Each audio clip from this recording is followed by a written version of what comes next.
நான் ஏதை கேட்கிறேன், ஒரு தலைமைக்கு விசுவாசம் என்ற சொல்லுக்கு கழகத்திற்கு உலகம் தந்த பரதன் என்று புரட்சி தலைவி அம்மாவால் மகுடம் சூட்டப்பட்டவரை பார்த்து அம்மாவுக்கு விசுவாசமாக இல்லை, ஓபிஎஸ் இருந்ததே இல்லை என்று சொல்கிறார்.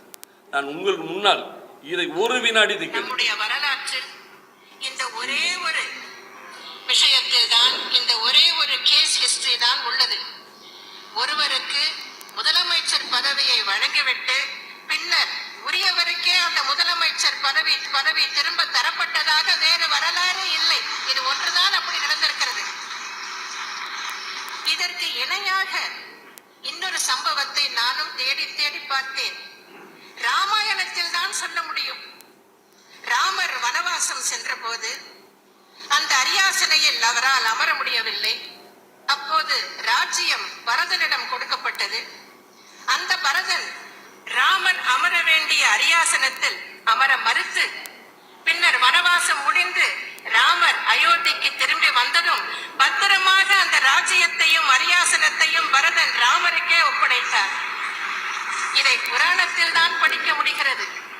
ஆனால் வரலாற்றில், அரசியல் வரலாற்றில், எந்த நாட்டின் வரலாற்றிலும் ஒருவரை ஒரு அரியாசனத்தில் அமர வைத்துவிட்டு அதன் பின்னர் உரியவருக்கே அந்த அரியாசனம் திரும்ப தரப்பட்டதாக வேறு வரலாறே இல்லை. அந்த புதிய வரலாற்றை படைத்து காட்டியவர் அன்பு சகோதரர் ஓ பன்னீர்செல்வம் அவர்கள். நான் ஒன்னே ஒன்று சொல்றேன். கழகத்துக்கு உலகம் தந்த பரதன் இதிகாசத்தில் கூட இப்படி ஒரு விசுவாசத்தை நான் பார்த்ததில்லை. ஓ பன்னீர்செல்வத்தை தொண்டனாக பெற்றது நான் அரசியலில் நான் செய்த பாக்கியம் என்று சொன்னவர் புரட்சி தலைவி அம்மா. அண்ணன் ஓபிஎஸ்க்கு முதலமைச்சர் பதவியை கொடுத்த புரட்சி தலைவி அம்மா சொன்ன வாசகம் இது.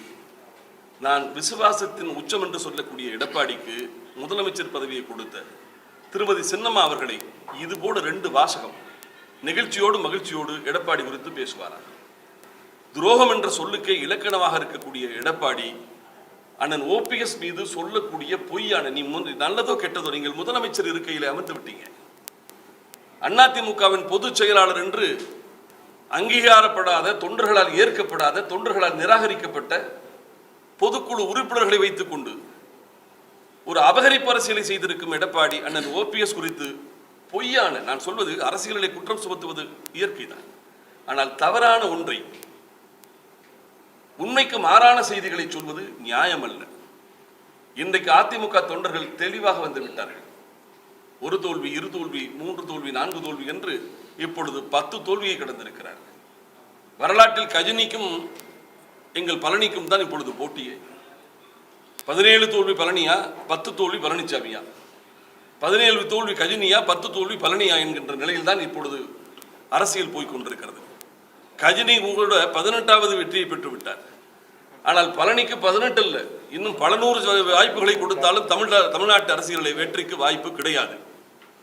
அதனால இன்னொன்று, கஜினிய போர்களை புறக்கணித்தது கிடையாது. இன்றைக்கு தோல்வியை தவிர்ப்பதற்கு தேர்தலை புறக்கணிக்கக்கூடிய யுக்தியைத்தான் எடப்பாடி கையில் எடுத்திருக்கிறார். அதிமுகவை பேரழிவுக்கு தள்ளி இருக்கும் எடப்பாடி அவதூறு பிரச்சாரங்களை நிறுத்த வேண்டும்.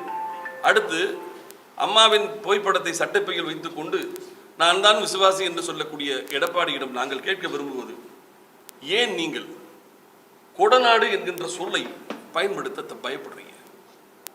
சட்டமன்றத்தில் கொடநாடு குறித்து ஏன் நீங்கள் பேசவில்லை? எதிர்க்கட்சி தலைவராக எதற்காக நீங்கள் கொடநாடு என்ற வார்த்தையை கேட்பதற்கே அச்சப்படுகிறீர்கள்?